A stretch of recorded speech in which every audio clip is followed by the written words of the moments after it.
అయితే యేసుక్రీస్తు వారు వచ్చి ఆత్మ విషయమై దీనులైన వారు ధన్యులు అంటే దీనత్వం ఆశీర్వాదం అంటున్నాడు. ఎందుకు ఆశీర్వాదం అయింది?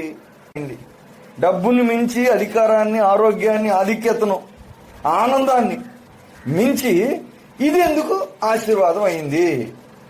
ఎందుకంటే పరలోక రాజ్యం వస్తుంది కాబట్టి.